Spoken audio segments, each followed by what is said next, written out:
In the eastern lands of a vast kingdom, amidst fertile valleys and rolling hills, there lay a region renowned for its abundance and tranquility.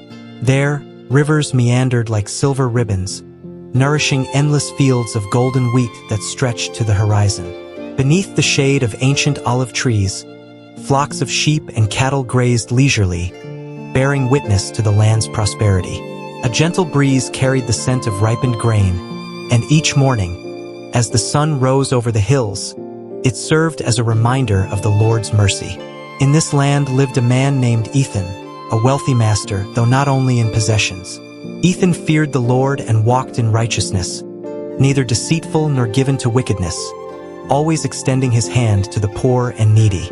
Travelers passing through the region spoke of him with reverence, praising his kindness. His servants lived in abundance, and none suffered mistreatment.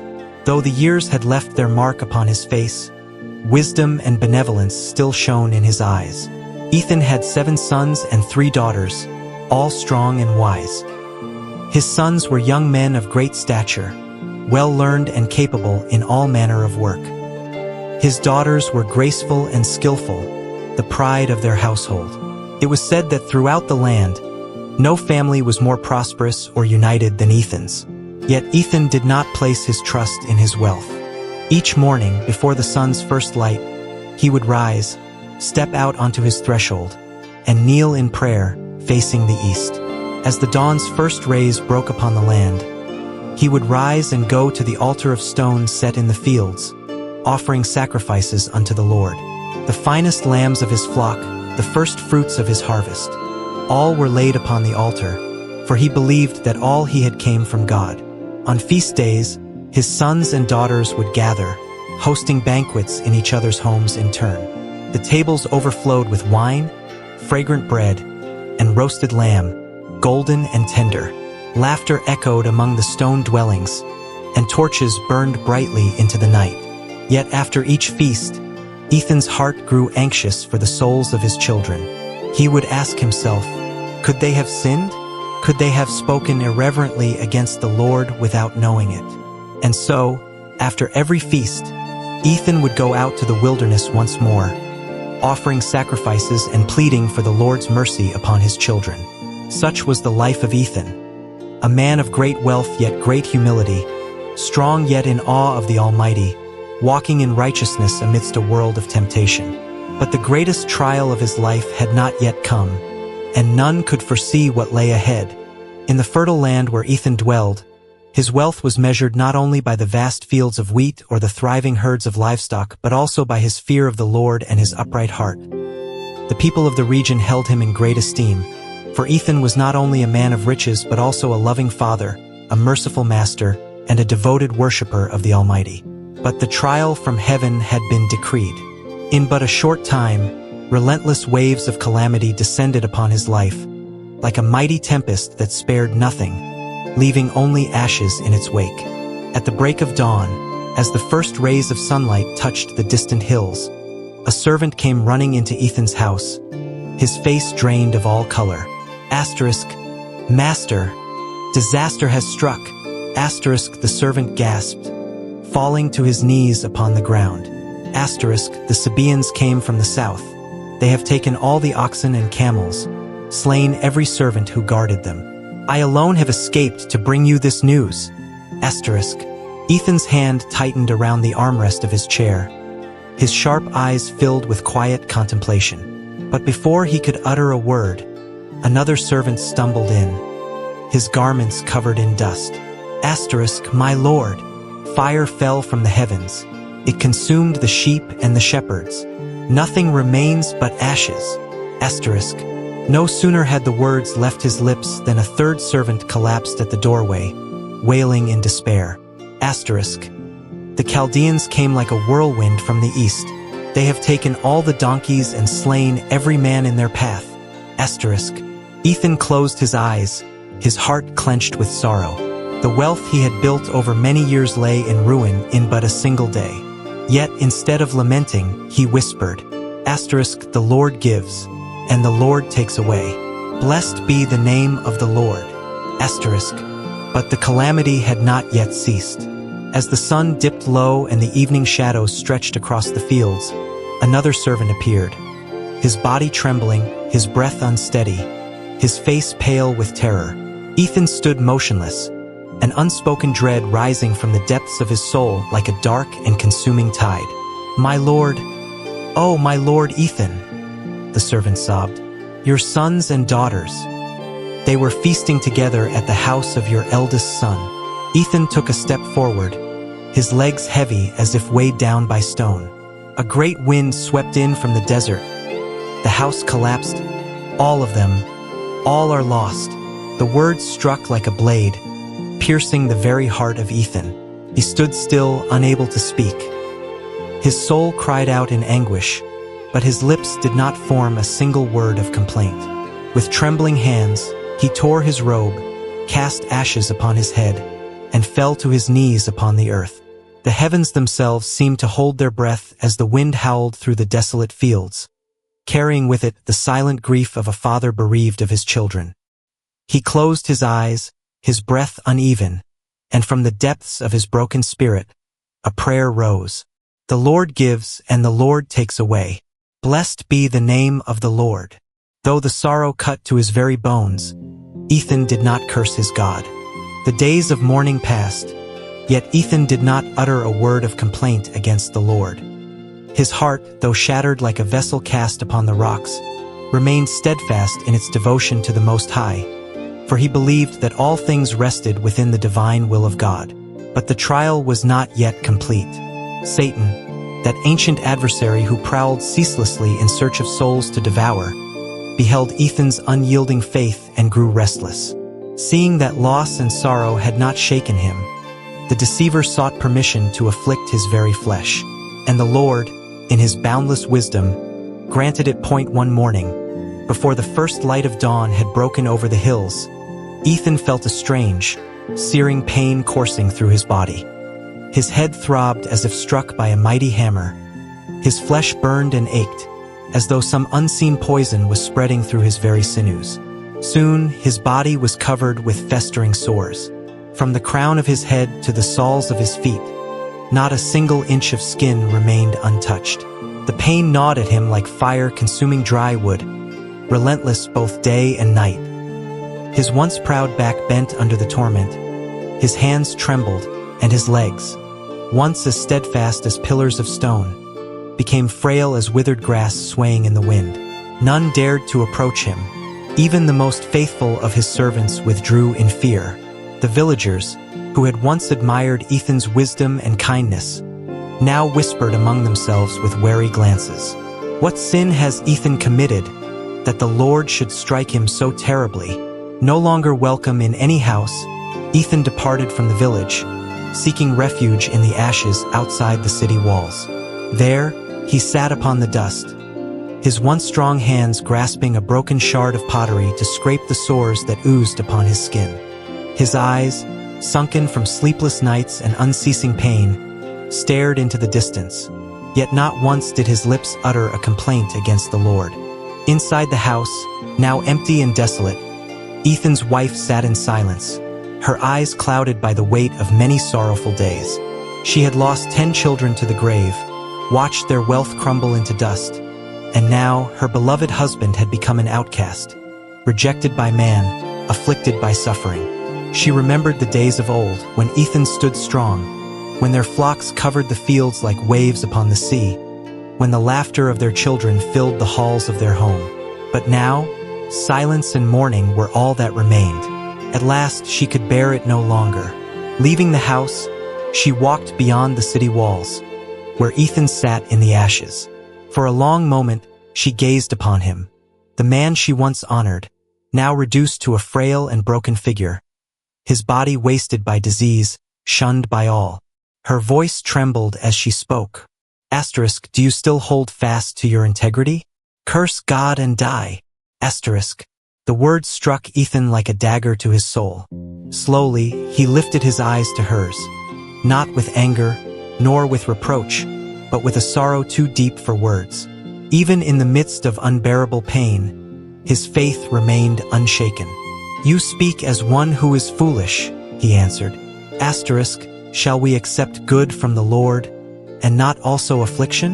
Asterisk. She stood in silence. Tears welled in her eyes, for she knew, no matter how great the trial, Ethan's heart would not waver. Then, without another word, she turned and walked away, leaving Ethan alone in the dust and ashes. The evening shadows stretched long across the earth. Ethan sat there, alone in his affliction, yet his heart remained steadfast toward the Almighty. He did not understand why such calamities had befallen him. He did not know the workings of God's divine plan. But he knew one thing: God was still there, even when his ways were beyond comprehension. And so, though his body was weary unto death, though all had abandoned him, though even his wife had urged him to forsake his Maker, Ethan held fast to his faith. 7 days had passed since Ethan sat in the ashes. Pain still ravaged his body, and loneliness enveloped him like an unending darkness. By this time, news of his wretched condition had spread throughout the land. From distant regions, his 3 old friends, Eliphaz, Bildad, and Zophar, heard of the calamity that had befallen Ethan. They were once wise and respected men, and they regarded Ethan as a brother in faith. Upon learning of his suffering, they agreed to meet, traveling a long distance to visit and comfort him. 7 days had passed since Ethan sat in the ashes. Pain still ravaged his body, and loneliness enveloped him like an unending darkness. By this time, news of his wretched condition had spread throughout the land. From distant regions, his 3 old friends, Eliphaz, Bildad, and Zophar, heard of the calamity that had befallen Ethan. They were once wise and respected men, and they regarded Ethan as a brother in faith. Upon learning of his suffering, they agreed to meet, traveling a long distance to visit and comfort him. From afar, as soon as they caught sight of Ethan, the 3 friends were stunned. The man who was once strong and full of dignity was now but a shadow of himself. He sat in the ashes, his body covered in sores, his clothes tattered, his face gaunt like one who had come near to death. Ethan's suffering was so great that they could not find words to speak. They tore their garments, scattered ashes upon their heads as a sign of mourning, and then sat down on the ground with him. And for 7 days and 7 nights, no one uttered a single word. For sometimes, sorrow runs so deep that all words of comfort become meaningless. Finally, after 7 days of silence, Ethan spoke. But it was not words of blame toward God. It was lament over his very existence. Oh, that I had never been born, that the day of my birth had been erased from the memory of time. Why must I endure this suffering? What have I done to deserve such torment? His voice trembled, no longer the voice of the strong man he once was. He had held firm to his faith, but now, the ceaseless agony was shaking his very soul. Hearing his words, his 3 friends responded in turn. But instead of offering comfort, they began to doubt him. Eliphaz, the eldest among them, spoke first. Ethan, does the righteous ever suffer misfortune? Would God punish you without cause? Do not the wicked reap the whirlwind they have sown? If you were truly upright, God would not have allowed this to happen. Repent. Ethan lowered his face, listening, but his heart ached. He knew he was not perfect, but he also knew he had not committed any sin so great as to deserve such punishment. Then Bildad, the sternest among them, added, "Surely your children must have sinned, and that is why God has taken their lives. Seek God, and perhaps he will show you mercy." Ethan clenched his fists, the pain within him deepening. How could a father bear to hear such words? Was the death of his children truly his fault? Finally, Zophar, the most blunt, declared, "You think yourself innocent? But if God were to examine you, he would find sins greater than you realize. Abandon your pride, and perhaps God will forgive you." Their words struck Ethan like daggers to his soul. He had lost everything, and now even his closest friends turned against him, accusing him. He lifted his eyes toward the heavens, tears streaming down his hollow cheeks. "O Lord, where are you? If you are just, then plead my case." But the heavens remained silent. Ethan sat amidst the ashes, his body frail, his soul shattered. He had lost everything: his family, his wealth, his health, his honor. He had endured the bitter words of his wife, the accusations of his friends, and even the torment of his own thoughts. Yet, in the midst of his suffering, he still sought God, still longed for an answer. And then the answer came, but not in gentle whispers, but in a storm of overwhelming majesty. From the distant horizon, a mighty wind arose. The clouds churned like raging waves upon a furious sea. Thunder split the heavens, and flashes of lightning illuminated the ground where Ethan knelt. A voice resounded, not the voice of man, but the utterance of the Almighty himself. It rolled forth like the roar of thunder, like a mighty flood sweeping away all human reasoning. "Who is this that darkens my counsel with words without knowledge?"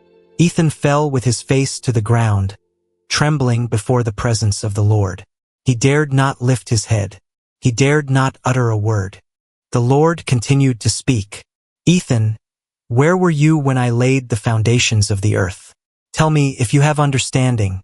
Who set the limits for the sea, commanding the waves?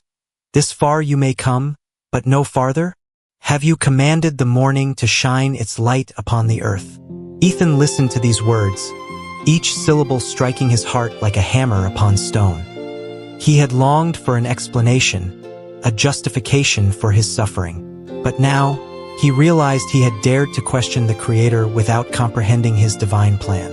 God did not explain why Ethan had suffered. Instead, he revealed his infinite power, showing that he alone governed the universe, and that mankind, mere creatures of dust, could never fully grasp his purposes. Ethan heard and understood. He had sought justice, but now he saw that what he truly needed was humility before the Almighty. With a trembling voice, he replied, "Lord, I have spoken of things I did not understand, things too wonderful for me to know. Before, my ears had only heard of you, but now my eyes have seen you.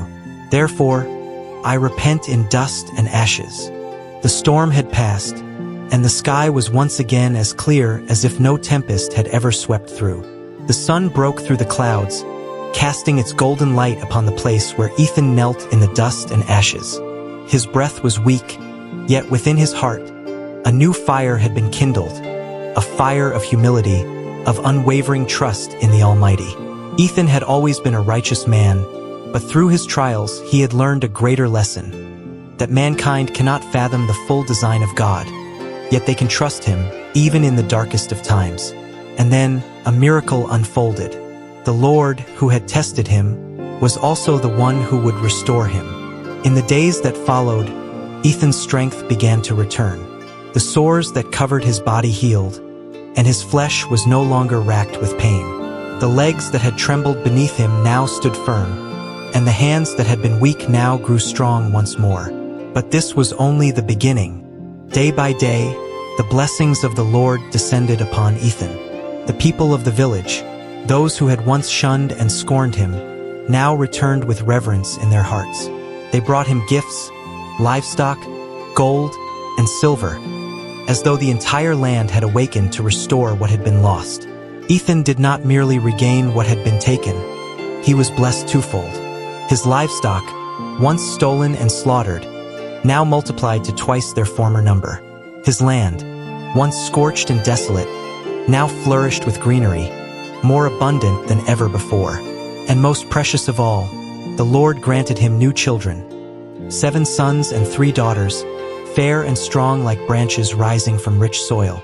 Though the children he had lost could never be replaced, the Lord filled his heart with joy once more. The final years of his life were not filled with sorrow but with peace and prosperity. He lived to the age of 140, beholding his descendants to the 4th generation.